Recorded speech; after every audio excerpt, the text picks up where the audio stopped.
Hey everybody, what's happening? Son of a Silver Stacker here. In today's numismatic news and information for the 29th day of November 2021, I'd like to welcome you to join me at JM Bullion so we can look at the live spot prices. Looks like gold's up $1.84 to 1801.89, silver up 15 cents to 23.41, platinum up 18.04 to 985.14, palladium up $36.85 to 1818.10, and the draw on the in-stock silver at JM Bullion hasn't been too robust over the weekend, considering they have 506 pieces still in stock. Now, over here to Market Watch, and this is the U.S. economic calendar for this week. Today they have pending home sales, 10 a.m. Then tomorrow, 9 a.m., Case-Shiller Home Price Index, followed by the Chicago PMI, and then at 10 a.m. tomorrow, the Consumer Confidence Index. Then Wednesday, December 1st, can you believe it? We're already at December 1st this week. So huge, huge.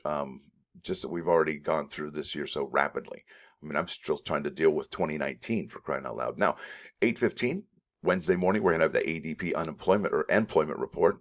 9:45, we're going to have the market manufacturing PMI. 10 a.m., ISM manufacturing index. 10 a.m., construction spending, and 2 p.m., the beige book. And then Thursday, followed by initial jobless claims, continuing jobless claims. Then Friday wraps up with non-farm payrolls, unemployment rate, average hourly earnings, factory orders, and core capital goods orders. Now, over here to numismatic news, there's an article in November 25th, 2021 by Patrick Heller titled, Will Investor Lawsuits Flood Bullion Banks? And I think this is it's a really great article, and it helps me kind of build the case that we are in for some interesting times coming up here this new year.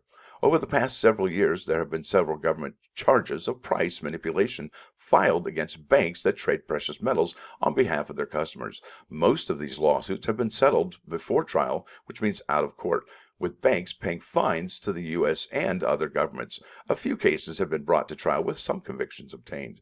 Now it says here the fines paid by J.P. Morgan Chase, Deutsche Bank, HSBC, Barclays Bank, Scotiabank, Society General, and others. By the way, each one of them is a primary trading partner of the Federal Reserve Bank of New York. Don't know why they needed to say that. Total into the billions of dollars. Yet market observers acknowledge that the profits these banks realize from the manipulation of precious metals prices are far greater than the fines paid. So really, where's the disincentive by the legislatures to these banks? I mean, it's almost like at this point, it's like, well, they're almost letting them do this manipulation and then saying, hey, where's my cut? So that's really interesting. And I think that, who really is the one that gets hurt by by that manipulation, right? Now it says here, up to now, virtually all of the payments by banks for manipulating precious metals prices have gone to governments. As long as banks continue making profits much greater than the fines they pay, is there really a deterrence against future such behavior? Absolutely not. Absolutely not. However, that might change in the near future. At the end of September 2020, J.P. Morgan Chase and Company entered into a deferred prosecution agreement with the United States Department of Justice to settle criminal charges for 2 different infractions. One of these charges was for unlawful trading of precious metals futures contracts from 2008 to 2016, and none of us have bought precious metals in that time, right? In total, the bank paid $920 million to settle these charges. You can read the U.S. Justice Department news release on this matter here. Now, on the basis of this settlement, an investor class action federal lawsuit was filed in Manhattan.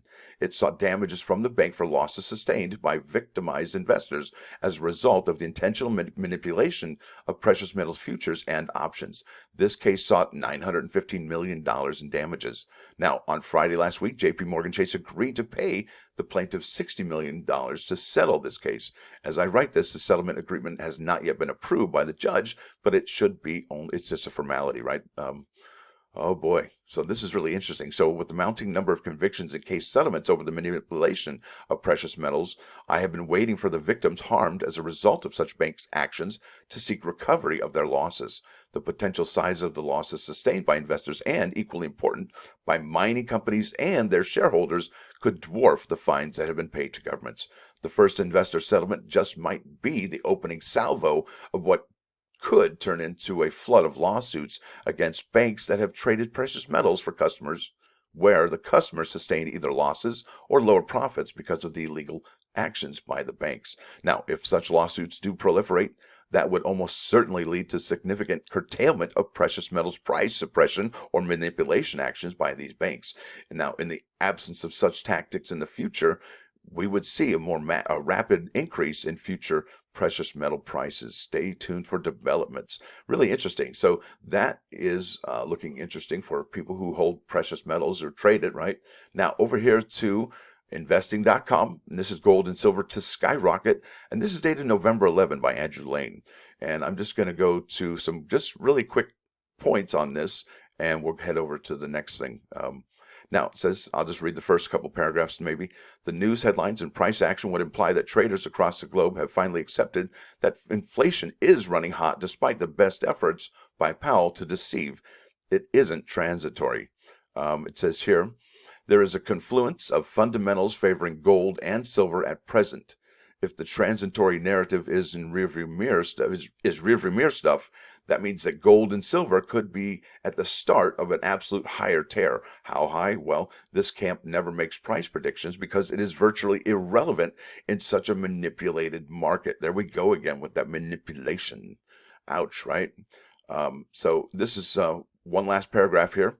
With taper announced, the stock market's in topping patterns, inflation on fire, low interest rates, Basel III, and banks' NSFR compliance a matter of weeks away, all fundamentals point higher. Yesterday and today, so far in the London session, has shown that additional liquidity has poured in. The sleeping giants have just awoken for the next phase. So you might want to take note, what's Basel III? And I've got that here for you, and this is dated May 31st. On Seeking Alpha from 2021, Basel III, a gift for physical gold investors. And it's just really, I think it's anybody who trades precious metals, because it says here, this is the summary, and I'll go to the conclusion right after this.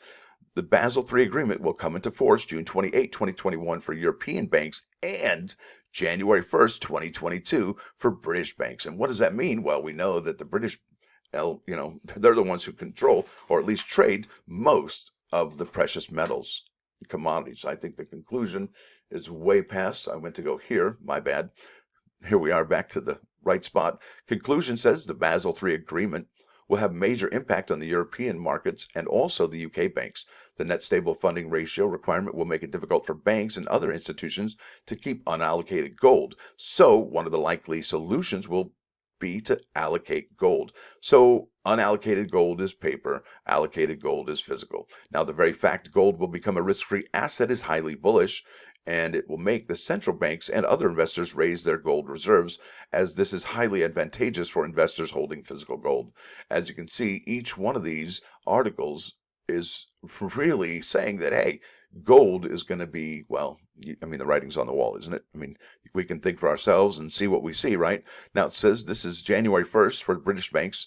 It says here, notably, as of 1 January 2022, they will also apply to UK banks and hence to a dominant share of financial transactions related to gold settled on the London bullion market. There it is.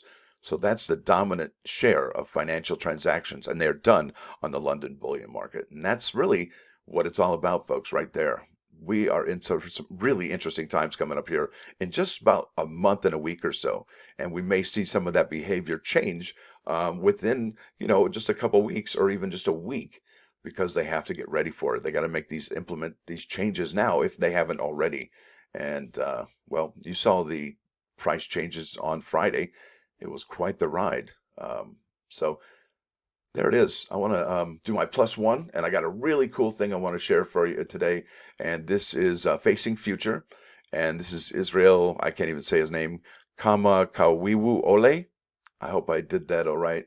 And this is Somewhere Over the Rainbow melody with What a Wonderful World. So it's a really great song. I'm going to leave a link in the description so you can check that out. Listen, folks, I want to thank you all for watching today. Thanks for hanging out and dropping by. Don't forget to hit that like button. And if you do like what you hear and see, please subscribe to the channel. It's free. Son of a Silver Stacker, out.